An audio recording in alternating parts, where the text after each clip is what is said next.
শিশুদের ডায়রিয়া নিয়ে প্রথম পর্বে আমি আপনাদেরকে বলেছিলাম শিশু ডায়রিয়াতে আক্রান্ত হয়েছে কিনা সেটা বোঝার জন্য এবং কি কি বিপজ্জনক লক্ষণ দেখা দিলে আপনাদের সচেতন হতে হবে সেটি। আজকে দ্বিতীয় পর্বে আপনারা কোন ধরনের খাবার বাচ্চার খাদ্য তালিকায় যোগ করবেন এবং কোন খাবারগুলো বাদ দিবেন যদি আপনার শিশু ডায়রিয়ায় আক্রান্ত হয় সেগুলো নিয়ে কথা বলবো। জানাবো কিছু লাইফস্টাইল এবং মেডিকেশন হসপিটালে ভর্তি নিয়ে সকল তথ্য। প্রথমেই চলে আসি কোন ধরনের খাবার বাচ্চাকে অবশ্যই গ্রহণ করাতে হবে। যেহেতু বাচ্চার ডায়রিয়া হয়েছে অর্থাৎ তার পাতলা পায়খানা হচ্ছে, হজমটা ঠিকভাবে হচ্ছে না, সেজন্য তাকে সলিড খাবারগুলো কম দেওয়ার চেষ্টা করব। আমরা লিকুইড খাবারগুলো দিতে চেষ্টা করব। এখানে খেয়াল রাখতে হবে শর্করা, আমিষ, চর্বি বা ফ্যাট, ভিটামিন, মিনারেলস, পানি, এই জিনিসগুলো যেন অবশ্যই বাচ্চার খাদ্য তালিকায় থাকে।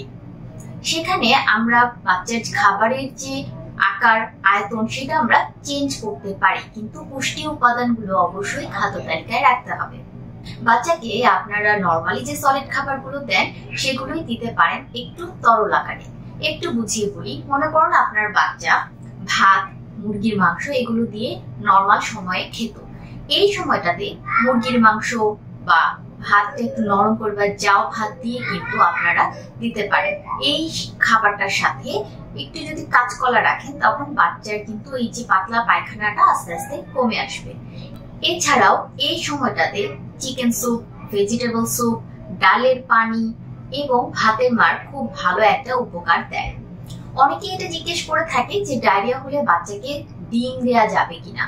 ডিম আসলে এমন একটা খাবার যেটা পরিমাণে খুবই অল্প কিন্তু অনেকগুলো পুষ্টি উপাদান সেটাতে আছে।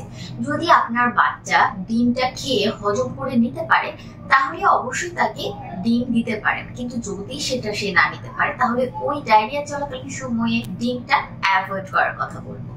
বাচ্চাকে খিচুড়ি দেওয়া যেতে পারে। খিচুড়ির মধ্যে যে জিনিসগুলো রাখবেন সেগুলো হচ্ছে হজম সহজে হয় এই ধরনের খাবার। যেরকম হচ্ছে আপনি চাল ডাল রাখলেন, পাশাপাশি লাউ, কুমড়ো, ঝিঙে, ধুন্দল, এই যে নরম সবজিগুলো বা পাতলা সবজিগুলো সহজে পানি উঠে এই ধরনের সবজিগুলো বাচ্চা কিন্তু সহজে হজম করতে পারে, এগুলো রাখতে পারে। আর পাশাপাশি তাকে একটু হচ্ছে মানে পানীয় এই ধরনের খাবারগুলো একটু বেশি দেওয়া লাগবে। যে খাবারগুলো আমি পরের অংশে নিষেধ করবো সেগুলো বাদ দিয়ে নর্মাল খাবারই দিতে পারেন, জাস্ট হচ্ছে তার আকার আয়তনটা পরিবর্তন করে। 6 মাসের নিচের বাচ্চাদেরকে ব্রেস্ট ফিডিংটাই কন্টিনিউ করবেন, আলাদা করে কোনো খাবার দেওয়ার দরকার নেই, মায়ের ডায়েটটা একটু ঠিক করে নিলেই হবে। আর 2 বছরের নিচের যে সকল বাচ্চারা আছে বুকের দুধটা অবশ্যই তাকে দিবেন, বাড়তি যে দুধগুলো আছে সেগুলো অ্যাভয়েড করার কথাই বলবো। আর সবসময় আসলে খেয়াল রাখতে হবে যে যতক্ষণ পর্যন্ত বাচ্চা মায়ের বুকের দুধ গ্রহণ করছে ততক্ষণ পর্যন্তই মায়ের পুষ্টিকর খাবার কিন্তু গুরুত্বপূর্ণ এই বাচ্চার সুস্বাস্থ্যের জন্য। কি খাবার দেয়া যাবে সেগুলো বললাম, এবার করে কোন খাবারগুলো অ্যাভয়েড করতে হবে। বাচ্চার বাবা মায়েরা অনেক বেশি দুশ্চিন্তাগ্রস্ত হয়ে যায় বাচ্চার যখন ডায়রিয়া হয়। এই দুশ্চিন্তা থেকে তারা অনেক খাবারই বাচ্চার খাদ্য তালিকা থেকে বাদ দিয়ে দেন। এটা আসলে করার দরকার নেই। বাড়তি দুধটা আপনারা অফ করে দিতে পারেন। ফলের রস যেগুলো বাচ্চার ডায়রিয়ার জন্য ভূমিকা পালন করে সেগুলো অফ রাখবেন। অতিরিক্ত চিনি জাতীয়, মিষ্টি জাতীয় খাবারগুলো অফ রাখবেন। যেই খাবারগুলো বাচ্চার হজম শক্তিকে দুর্বল করে দেয় বা আপনার বাচ্চার জন্য যে নির্দিষ্ট খাবারগুলো ডায়রিয়া বা পাতলা পায়খানার কারণ সেই খাবারগুলো অফ রাখবেন। অতিরিক্ত লিফি ভেজিটেবলস বা শাকসবজির যে জিনিসগুলো বাচ্চা হজম করতে পারছে না সেই জিনিসগুলো বাদ দিবেন। এখন বলি ওরসালাইন, মেডিসিন, ডাক্তার এবং অন্যান্য জিনিস নিয়ে। প্রথমে ওরসালাইনের ব্যাপারটা আসি, খুব ইম্পর্টেন্ট। আপনাকে অবশ্যই নিয়ম মেনে এবং পরিমাণ মেনে ওরসালাইনটা বাড়াতে হবে, সেই অনুযায়ী বাচ্চাকে খেতে দিতে হবে। আপনি 1 গ্লাস পানিতে পুরো একটা স্যালাইন কিন্তু দিয়ে সেটা তৈরি করে বাচ্চাকে দেওয়া যাবে না। এরকম নিউজও আপনারা দেখেছেন যে ওর স্যালাইন খেয়ে বাচ্চার মৃত্যু পর্যন্ত হয়ে গেছে। সো আমাদের যতটুকু পরিমাণ সেটা অনুযায়ী বাড়াতে হবে। 500 ml বা হাফ লিটার যে পানি সেটার সাথে 1 প্যাকেট ওর স্যালাইন গুলিয়ে সেটা বাচ্চাকে পরিমাণ মতো গ্রহণ করাতে হবে। পরিমাণের ব্যাপারটা হচ্ছে বাচ্চার বডি ওয়েট অনুযায়ী পার কেজি বডি ওয়েটে 75 ml করে তাকে ওরসালাইন দিতে পারেন। ধরুন আপনার বাচ্চার ওজন হচ্ছে গিয়ে 10 কেজি, তাহলে 750 ml পোরসালাইন দিতে হবে। এইটা কিন্তু একসাথে দেয়া না, পুরো সময়টা জুড়ে। এবং প্রতিবার পাতলা পায়খানা হওয়ার পর তাকে 5 থেকে 10 চা চামচ পোরসালাইন গ্রহণ করাতে পারে। পোরসালাইন বাচ্চাদের ইলেকট্রোলাইট ইমব্যালেন্সের জন্য খুব ভালো কাজ করে, যেরকমটা ডাবের পানি করে থাকে।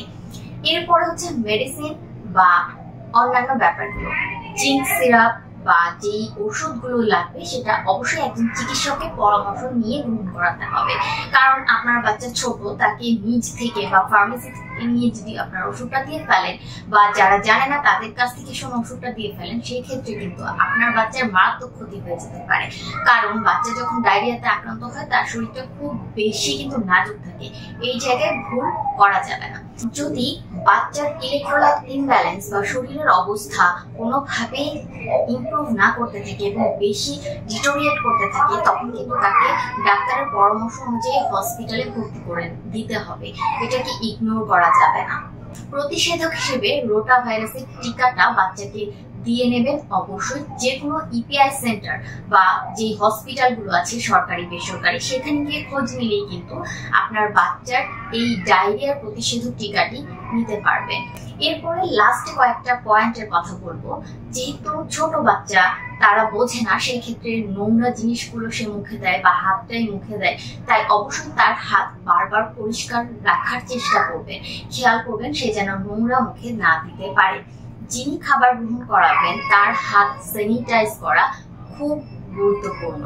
বাচ্চা যেই খাবার গ্রহণ করবে সেটা পরিষ্কার রাখাটা খুব গুরুত্বপূর্ণ। খাবার বাসি করে সেটা খাওয়াবেন না, ঠিকভাবে গরম করে বাচ্চাকে খাওয়াতে হবে। বাচ্চা যেই পাত্রে খাবার গ্রহণ করছে সেগুলো যেন অবশ্যই ফুড গ্রেড এলিমেন্টস দ্বারা তৈরি হয়, সেটা খেয়াল করবেন। গরম পানিতে ফুটিয়ে সেইটাতে বাচ্চার খাবার গুলো আপনারা পরিবেশন করতে পারেন। আপনার বাচ্চা এবং আপনার সুস্বাস্থ্য কামনা করছি।